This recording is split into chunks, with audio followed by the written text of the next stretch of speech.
Hello my dear chemistry lovers. आज हम chemical kinetics का सेवन्थ लेक्चर कर रहे हैं, यानी आज हम सातवां लेक्चर कर रहे हैं। सिक्स लेक्चर में हमने फर्स्ट ऑर्डर रिएक्शन का रेट कांस्टेंट ड्राइव किया था, उससे रिलेटेड कुछ न्यूमेरिकल्स किए थे। आज हम उसी इक्वेशन को यूज करते हुए हाफ लाइफ निकालेंगे फर्स्ट ऑर्डर की। तो सबसे पहले तो हम half life of first order जो है उसकी डेरिवेशन कर लेते हैं। क्या होगा, टॉपिक का नेम क्या होगा? Half life of first order reaction. ये फर्स्ट ऑर्डर रिएक्शन की हाफ लाइफ क्या है? सबसे पहले, वैसे तो हमें पता है, पहले भी हम डिस्कस कर चुके हैं, फिर भी दोबारा कर लेते हैं। जीरो ऑर्डर में हमने डिस्कस किया था कि हाफ लाइफ क्या होती है। हाफ लाइफ क्या होगी? The time required for the concentration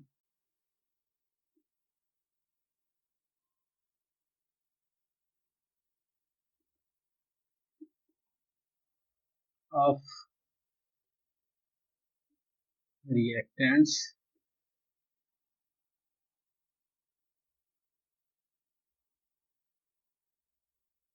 decrease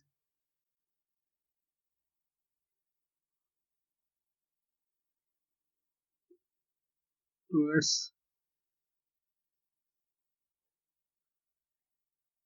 the time required to for the concentration of reactants to decrease half of its initial value, यानी इसकी इनिशियल वैल्यू का हाफ हो जाए, उसको हम कहेंगे, या हम ये कह सकते हैं the time required to complete half of the reaction, के हाफ रिएक्शन को कंप्लीट होने के लिए जितना टाइम चाहिए उसको हम क्या कहेंगे? हाफ लाइफ कहेंगे।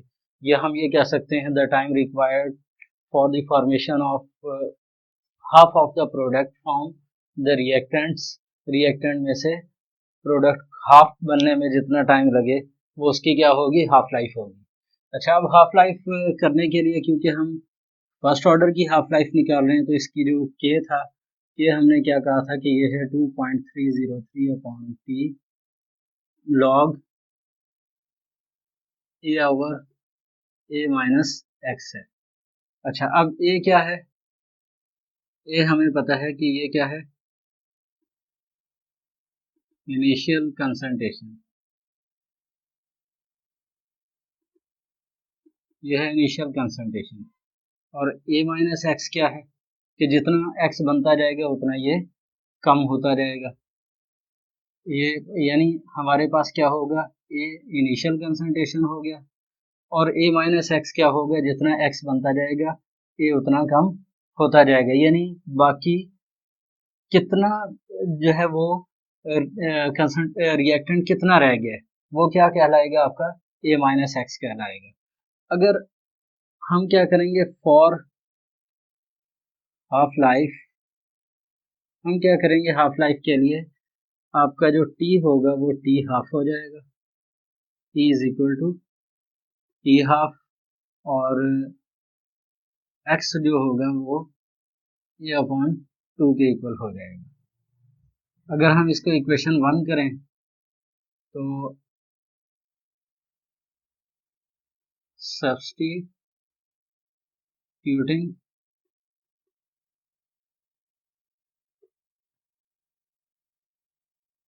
इन इक्वेशन वन, वन में अगर हम इसे पुट करें तो k is equal to 2.303 upon T की जगह टी हाफ हो जाएगा, लॉग ए वैसे का वैसे, और ये हो जाएगा ए अपॉन टू। अब अगर हम क्या करते हैं, k is equal to 2.303 t half निकालना चाहते हैं, लॉग ए ओवर, इसका अगर एलसीएम देंगे तो 2a minus A upon to हो जाएगा। तो ये हमारे पास जो बचेगा वो होगा k is equal to 2.303 upon t half log, ये 2 को अगर हम उधर शिफ्ट कर दें तो ये 2a अपॉन 2 में से a माइनस करेंगे तो a बचेगा, ये हो गया, ये निकल जाएगा।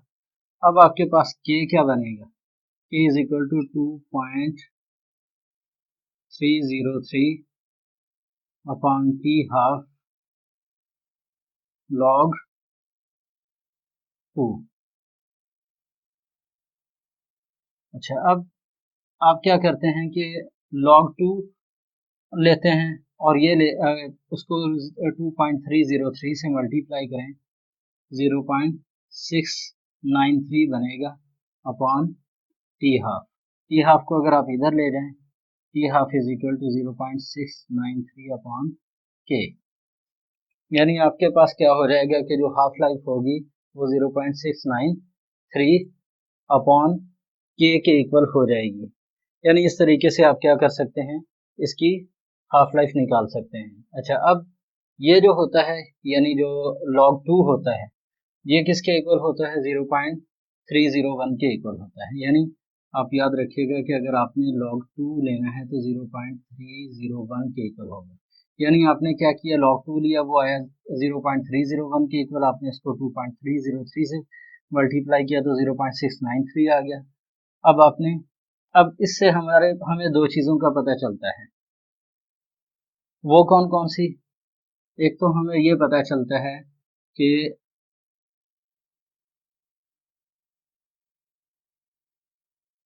First order half life is independent of concentration, ये कंसंट्रेशन पे डिपेंड नहीं करती। और दूसरा हमें क्या, यानी एक पॉइंट हमें ये मिलता है, दूसरा पॉइंट हमें क्या मिलता है कि t half is inversely proportional to k, यानी ये दोनों एक दूसरे के इनवर्सली प्रोपोर्शनल है। अच्छा, अब हाफ लाइफ किस तरीके से ड्राइव होती है ये मैंने आपको समझा दिया। हमारे पास ये इनिशियल कंसंट्रेशन थी, हमने x जो है वो फाइनल थी, तो हमने फाइनल का a/2 कर दिया, तो आपके पास आपने वो पुट किया, पुट करने के बाद 0.693 अपॉन के आपके पास हाफ लाइफ आ गई। हम एक और तरीके से भी इस इक्वेशन को कर सकते हैं, वो कैसे कि अगर आपके पास k is equal to 2.303 upon p हो और लॉग, अब हम इसको किस तरह से करेंगे कि फॉर एग्जांपल कि आपके पास है एक ए है, ए जो है वो प्रोडक्ट फॉर्म कर रहा है। अब P इज इक्वल टू 0 हो तो इसकी जो कंसंट्रेशन होगी वो ए नॉट होगी, और T is equal to t होगा तो इसकी कंसंट्रेशन ए होगी। यानी इनिशियल कंसंट्रेशन और ये क्या होगी, एट टाइम टी जो कंसंट्रेशन होगी वो होगी। अब आप अगर इसमें इसको यूज करते हुए 2.303 अपॉन टी इज लॉग, अब इनिशियल कंसंट्रेशन ए नॉट है तो आपने ए नॉट लिख दिया, और ए माइनस एक्स यानी जो फाइनल कंसंट्रेशन है वो ए के इक्वल है। यानी हम दूसरे तरीके से इस इक्वेशन को इस तरह से लिख सकते हैं, और जब T is equal to T half हो और ए जो है वो ए नॉट अपॉन 2 हो, देन फिर क्या होगा, ये इक्वेशन क्या बन जाएगी, k is equal to 2.303 upon t half log a naught upon 2। अब ये 2 उधर चला जाएगा, k is equal to 2.303 log 2 a naught upon a naught, ये कैंसिल और ये टी हाफ वैसे का वैसे आ जाएगा। k इज इक्वल टू आपके पास हो जाएगा 2.303 अपॉन टी हाफ लॉग 2। अब हमें पता है कि 2.303 upon t half multiply by 0.301, log 2 जो है उसका आंसर जब आप कैलकुलेटर यूज करेंगे ये आएगा, इन दोनों को मल्टीप्लाई किया और इनको भी चेंज कर देते हैं कि टी हाफ को ऊपर ले जाते हैं और के को नीचे ले आते हैं।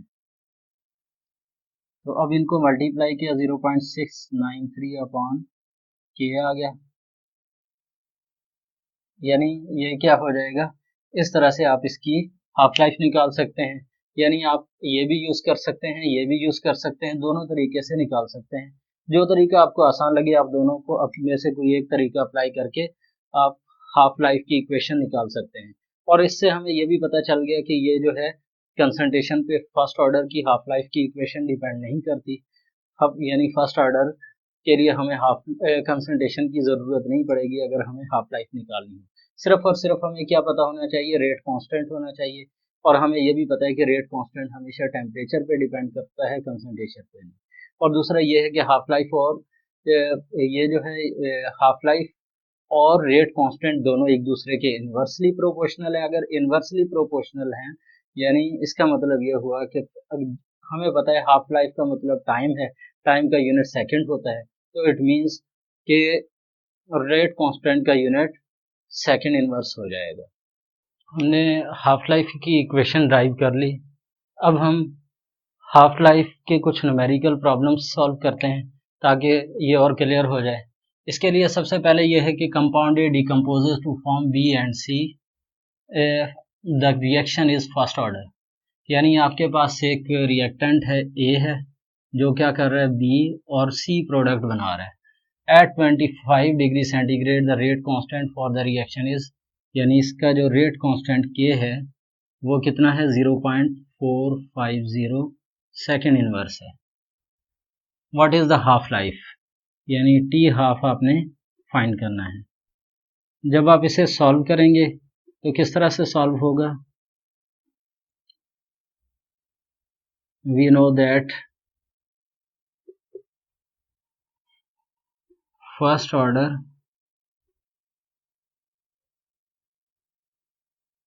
Half life equation is, t half क्या है हमारे पास 0.693 अपॉन के।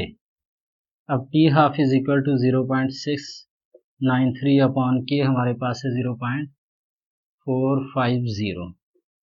इसको डिवाइड करें, इसको आप डिवाइड करेंगे तो इसका क्या आंसर आना चाहिए, यानी आपने क्या किया 0.693 डिवाइड बाई 0.450 1.54, यानी आपका जो आंसर आ रहा है वो है 1.54 सेकेंड्स। क्योंकि ये सेकंड इनवर्स है, जब सेकंड ऊपर जाएगा तो सेकंड में चेंज हो जाएगा क्योंकि टी हाफ है। इसी तरह से अब एक और क्वेश्चन करते हैं। The half life of a substance in a first order reaction is 15 minutes, calculate the rate constant. यानी अब आपके पास क्या है, आपको टी हाफ जो है वो 15 मिनट्स दिया हुआ है और रेट कांस्टेंट की आपने फाइंड करना है।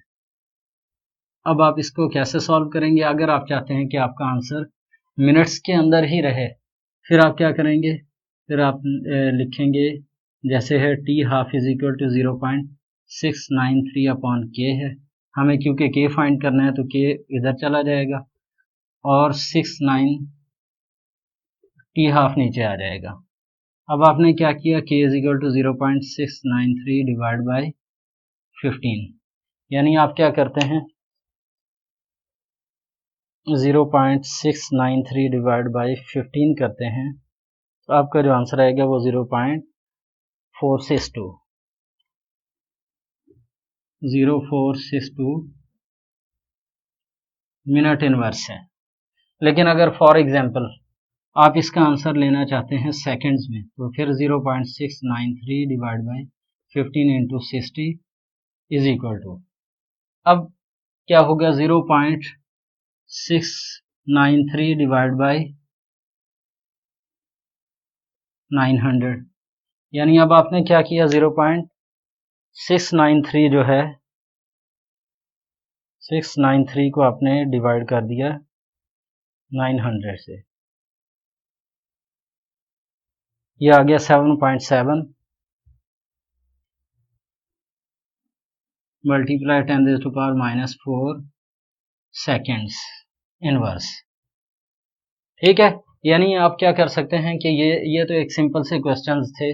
वैसे तो आप उस इक्वेशन को यूज़ करके खुद भी कर सकते थे, लेकिन मैंने फिर भी एक कोशिश की कि इसको आप करवा दिया जाए ताकि आपको और समझ आ जाए। तो अब हम इसके कुछ और न्यूमेरिकल्स करते हैं ताकि हमें और क्लियर हो जाए। एक और न्यूमेरिकल है for the reaction N2O5 for NO2 plus O2। ये क्या है? The rate is directly proportional to N2O5।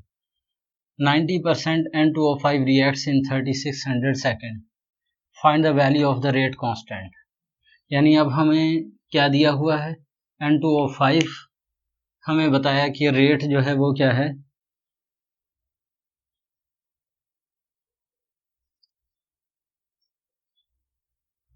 Rate is directly proportional to N2O5 की कंसंट्रेशन के।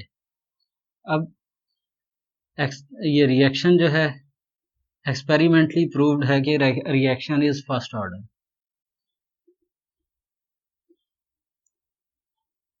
ठीक है, अगर फर्स्ट ऑर्डर रिएक्शन है तो अब हमारे पास हाफ लाइफ नहीं है। हमें तो ये बताया कि 3600 सेकेंड में 90% रिएक्शन हो गया, यानी अब रह कितना गया है? अब रह गया है सिर्फ 10%। अच्छा, अब यानी इसका मतलब ये हुआ कि अब हमें रेट कांस्टेंट के निकालना है। तो अब हम ये वाला फार्मूला यूज करेंगे 2.303 अपॉन टी लॉग N2O5, ये N0 है और ये N2O5 यानी जो रह गया है वो ये है। अच्छा, अब हम अगर नोट करें तो अब 90% कंप्लीट हुआ है, तो इसका मतलब ये हुआ कि आपके पास N2O5 जो इनिशियल है वो 100% है। अब N2O5 जो बाकी रह गया है, यानी इनिशियल कंसंट्रेशन तो 100% थी हमारे पास, 90% रिएक्शन हो गया, कितने परसेंट रह गया? 10% रह गया, तो N2O5 जो है वो 10% होगा। जब ये होगा तो अब हम क्या कर सकते हैं, K is equal to 2.303 upon T की जगह 3600 लॉग, ये 100 है और नीचे वाला 10। तो अब आपके पास K कितना आ जाएगा? K आ जाएगा 2.303 अपॉन 3600 लॉग 10। ये हमारे पास आ गया log 10। यानी आपने क्या किया कि हम क्या कर रहे हैं कि जो बिल्कुल जब अभी रिएक्शन नहीं हुआ था तो डेफिनेटली हमारे पास जो रिएक्टेंट था वो 100% का 100% मौजूद था, लेकिन जब रिएक्शन 90% कंप्लीट हुआ तो 10% रह गया। तो अब जो 10% बचा था वो 100/10 हमने कर दिया और इसका आंसर 10 आया। और हमें पता है कि जो log 10 होता है ये किसके इक्वल होता है? 1 के इक्वल होता है, यानी K is equal to 2.303 upon 3600 multiply by 1। किस वजह से 1? क्योंकि log 10 जो होता है वो 1 के इक्वल होता है। अब हम चेक करते हैं कि 2.303 जो है इसको अगर हम डिवाइड करते हैं 3600 सेकेंड्स से तो हमारे पास आंसर क्या आएगा? यानी आपने क्या किया, 2.303 को 3600 सेकेंड्स से डिवाइड किया, तो अब आपके पास जो आंसर आ रहा है वो 6.397 मल्टीप्लाई 10⁻⁻⁴ सेकेंड इनवर्स, ये आंसर आ जाएगा। यानी जब भी आपको हाफ लाइफ ना दी हो, आपको टोटल टाइम निकालना हो या रेट कांस्टेंट निकालना हो, तो आपने क्या करना है, ये वाला फार्मूला यूज करना है। इसको यूज करके आप इसको सॉल्व करेंगे। यानी इस तरीके से आप कर सकते हैं। लेकिन कभी कभी ऐसा भी होता है कि आपको हाफ लाइफ दी होती है, उससे आप रेट कांस्टेंट निकालते हैं, फिर आपको कहा जाता है कि आप इसका टोटल टाइम निकालें, या हाफ लाइफ दी होती है, आपको कहा जाता है कि आप इसका रेट कांस्टेंट निकालें। एक और न्यूमेरिकल करते हैं इस, फिर उसके बाद फिर हम अपने लेक्चर का इख्तिताम करते हैं। अच्छा, अब इसमें क्या है, हमारे पास है for a certain first order reaction t half को 1/2 की जगह 0.5 भी लिख सकते हैं, is 100 seconds. How long it take for the reaction to be completed. For example हम सपोज कर लेते हैं हमारे पास एक ए है जो प्रोडक्ट फॉर्म कर रहा है। अब इसका हमारे पास जो टी हाफ है वो है 100 सेकेंड।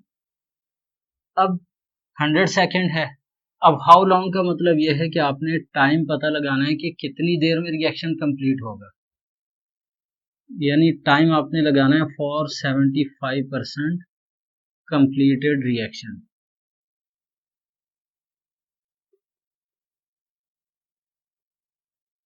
कि ये रिएक्शन जो है इसको कंप्लीट करने के लिए आपको कितना टाइम चाहिए होगा। तो सबसे पहले अब हम नहीं निकाल सकते क्योंकि हमारे पास जो इक्वेशन है उसके अंदर रेट कांस्टेंट के निकालना होता है। तो हम सबसे पहले के निकालेंगे। हमें पता है कि टी हाफ जो होता है वो इक्वल होता है 0.693 ओवर के। लेकिन अब हमें क्योंकि के निकालना है तो k is equal to 0.693 upon t half. अब 0.693 डिवाइड बाई 100 सेकेंड है, यानी अब आपने क्या किया, इसको किससे डिवाइड कर दिया, 100 से आपने इसको डिवाइड कर दिया। जब आप इसको 100 से डिवाइड करेंगे तो आपका क्या आंसर आना चाहिए, यानी आपके पास है 0.693 डिवाइड बाय 100। अब ये आपका आंसर आ रहा है 6.93 मल्टीप्लाई 10⁻³ सेकेंड इनवर्स। जब आप ये कर लेंगे फिर आप क्या करेंगे, फिर आप ये इक्वेशन यूज करेंगे k is equal to 2.303 upon t log a naught upon a। अब इसके अंदर a नॉट क्या हो गया 100% और a क्या हो जाएगा 25%, यानी अब आपके पास k क्या आएगा 2.3 सॉरी, अब आप क्या टाइम निकालना है, हाउ लॉन्ग है तो टाइम निकालना है 303 upon k log 100 divide by 25, क्योंकि 25 रह गया था। अब आपने इसको किया तो t आपके पास आ जाएगा 2.303 अपॉन k हमने कितना निकाला था 6.93 मल्टीप्लाई 10⁻³ log 4। अब आपने क्या किया, log 4 को मल्टीप्लाई किया 2.303 से और डिवाइड करना है आपने इससे। उसके नतीजे में आपको जो टाइम मिलेगा वो आपके पास क्या होगा, टोटल टाइम होगा। यानी आप क्या करते हैं, आपने log 4 लिया, जो आंसर आया उसको आपने 2.303 से मल्टीप्लाई कर दिया, फिर आपने इसको डिवाइड कर दिया 6.93 एक्सपोनेंट -3। अब आपका जो आंसर आ रहा है वो है 200, यानी आपके पास क्या आंसर आएगा 200 सेकेंड आ रहा है, 200 सेकेंड्स। यानी आप क्या करेंगे, आपने ये याद रखना है कि जैसे आप जब इस इक्वेशन अगर आपको रेट कांस्टेंट निकालने का कहा जाए या टी हाफ का कहा और टोटल टाइम निकालने का कहा जाए तो आप ये वाली इक्वेशन यूज करते हैं। लेकिन अगर खाली रेट कांस्टेंट निकालना और आपको हाफ लाइफ दी हो तो हम इस तरीके से कर सकते हैं, या हमें रेट कांस्टेंट दिया और हाफ लाइफ निकालनी हो तब भी हम ये वाला फार्मूला यूज करके कर सकते हैं। यानी ये कुछ तरीके थे जो टेक्निकल तरीके से आपने इसको सॉल्व करना था, और ये जो है ये बहुत ही आसान था। हमारा जो है फर्स्ट ऑर्डर रिएक्शन जो है वो पिछले लेक्चर में हो गया था, और उससे रिलेटेड हाफ लाइफ और उससे रिलेटेड न्यूमेरिकल्स आज हमने कर लिए हैं। यानी अब क्या है कि अब आपका ये वाला जो टॉपिक है बिल्कुल कंप्लीट हो चुका है, और किसी किस्म का कोई टेस्ट आ जाए, कोई एंट्री टेस्ट आ जाए या एग्जाम हो, आपको अब प्रॉब्लम नहीं होगी। थैंक यू सो मच, मिलते हैं नेक्स्ट लेक्चर में। अल्लाह हाफिज़।